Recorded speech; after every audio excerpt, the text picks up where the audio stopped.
Winter Storm 2021. Today on Safe Prep, survival and preparedness, considerations and suggestions. You guys stay tuned.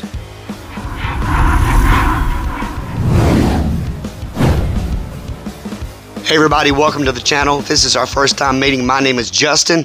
Today we're going to talk about Winter Storm 2021, which much of the country is still dealing with, especially hard-hit Texas. So we're going to go over some preparedness and survival considerations and recommendations today so you can not make these mistakes and be better prepared next time. Specific situations we're going to talk about are going to be heat, water, sanitation, food preps, your stockpile, vehicle readiness, and some general safety considerations that you might need to take. Once again, welcome to the channel. Thank you for stopping by. Safe Prep does weekly videos on prepping and preparedness through a southern accent, also with a little bit of subtle humor. We try to keep preparedness and prepping fun and exciting. If that sounds like something that you're interested in, then please hit the subscribe button. A real quick recap of everything that happened this week. There was basically a polar vortex, a big shift in the nationwide weather pattern that caused some very cold air to meet up with some moisture as far south as Texas, and then basically everything east, Tennessee, Alabama, North Carolina, those areas. But Texas was especially hard hit. One of the reasons Texas was especially hard hit is that Texas basically has its own power grid system, so it's kind of isolated from the rest of the country, and they had some definite issues with that. At the peak of this storm, 3.3 million Texans had no power at all. Currently, here are the numbers that we're showing at the time this video was produced. Additionally, 7 million Texans are still under a water boil advisory, meaning that the water treatment facilities and pipe burst have caused water not to be sanitary to drink, so people are having to boil this, which can be difficult if you don't have electricity and a backup plan. The storm did actually affect the area where I live with ice and snow and closings and supply issues, but we definitely were not as hard hit as Texas. Let's talk about heat first. You have got to have a secondary way to heat your home during a winter emergency where there is also a power outage, whether that is using kerosene heaters, whether that is using propane heaters, whether that is using a wood stove. But you have to have these things prior to the event, because if you go out during the event and try to purchase these items, you are not going to be able to find them. Everybody else has already been to Walmart and they've already been to the home improvement stores.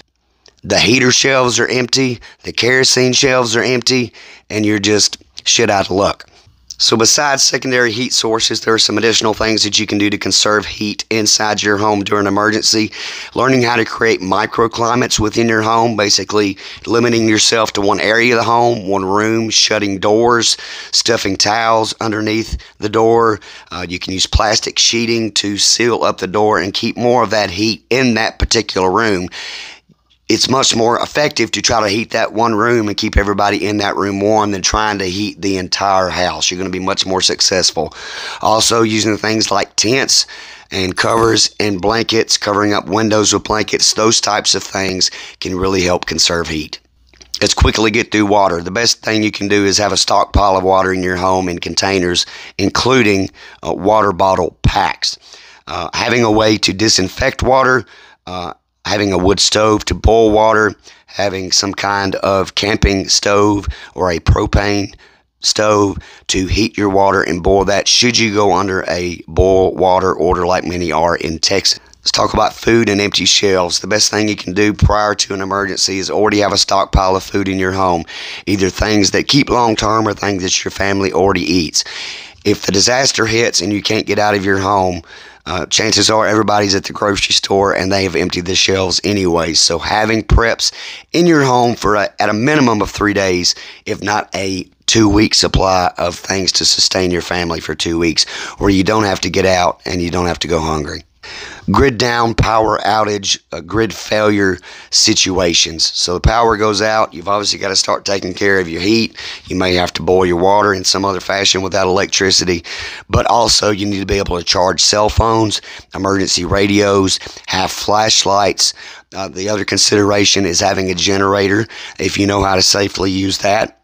Looking into a solar system for your home as well, although during inclement weather, it's going to be difficult to charge solar panels. So the best thing you can do is have lots of extra batteries and have some sort of way to charge things in your home. Let's talk about vehicle readiness during snowstorms and ice storms and general winter weather.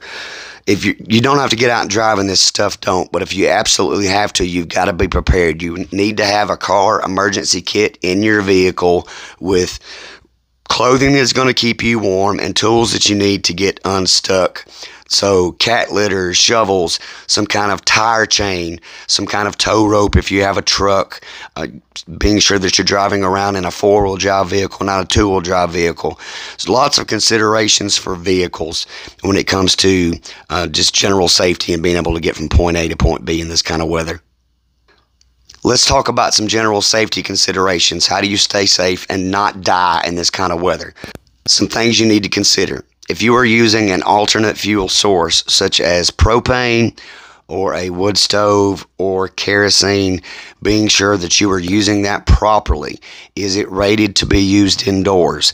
If you're using it indoors, are you venting adequately so where fumes don't build up? Carbon monoxide poisoning is a very real thing, and people have died already in this specific winter weather event from carbon monoxide poisoning. So having a CO alarm in your home, knowing how to place that and where to place that so it detects that carbon monoxide is very, very important. You also have to realize that anytime that you are using a secondary heat source, even if it's a non-emergency situation, there is always going to be a fire hazard. So you need to follow manufacturer recommendations and NFPA guidelines when it comes to using heaters. You don't want them to be close to anything that is combustible or flammable. Most of these things have tip-over functions where they will shut off if they accidentally fall over, but you've really got to be on watch, especially if you've got kids or pets, or if you fall asleep with a alternative heat source on. So be safe. Some other safety considerations include falls, especially when it comes to the elderly, but going outside and shoveling snow, if you're not already in shape or if you're already fragile, is not a good idea. Okay, if it's that important to you, pay somebody to come and do it. If you go outside out of shape and you already have a cardiac history and you start to shovel snow, people have died in this specific winter event from cardiac issues, heart attacks, while they're outside trying to get from one home to another because their power was out and they were trying to get help. One gentleman perished from a heart attack that way. You have to have safety in mind. If you fall and break a hip, the recovery process for that is lengthy, and you may have long-term side effects, difficulty walking and things like that. So really think about what the risk is when you go outside in ice and snow and start to do work, especially if you're old, fragile, or not in shape. Also, regarding carbon monoxide, you cannot run your car in your garage with the garage door shut. Apparently, a whole lot of people have forgotten that carbon monoxide basically does not have an odor and will kill you pretty dead. So basic safety when it comes to alternative heating sources and vehicles running in garages. No matter how cold you get, you can't run a vehicle in a garage. It's even unsafe to do so when the garage door is open. So once again, having a carbon monoxide alarm or detector in the garage is also very important for safety. Let's talk about a couple of more scenarios that aren't necessarily life-threatening, but more of an inconvenience when something like this happens. So my trash can has been sitting at the end of the road full of last week's trash for almost a week. This storm started on the Monday that my trash can was supposed to be picked up, so we have continued to accumulate trash this week, even though my trash can is full. So going back to some additional guidance we've given in the past, having the 3 mil contractor trash bags, which serve multiple survival and preparedness functions, holding water, using as a poncho, using as a shelter, but they're also great to use as actual trash bags. That's what they are. So they won't leak. They keep the odor out. But if trash service is interrupted after a tornado, hurricane, winter storm, you have a way to store your trash instead of using those cheap kitchen trash bags. If this has taught us anything, especially this past year with all that's happened with the multiple disasters and the pandemic, is that you can't rely on the grocery store shelves to sustain you. You need to have things at home. Things escalate very quickly when it comes to a grid down, power out, cold weather, actually have to survive situation. And this will not be the last winter storm. So take the opportunity now to prepare with these simple suggestions and be more prepared next time. Guys, thank you for joining us today. If you enjoyed this content, be sure you hit that like button.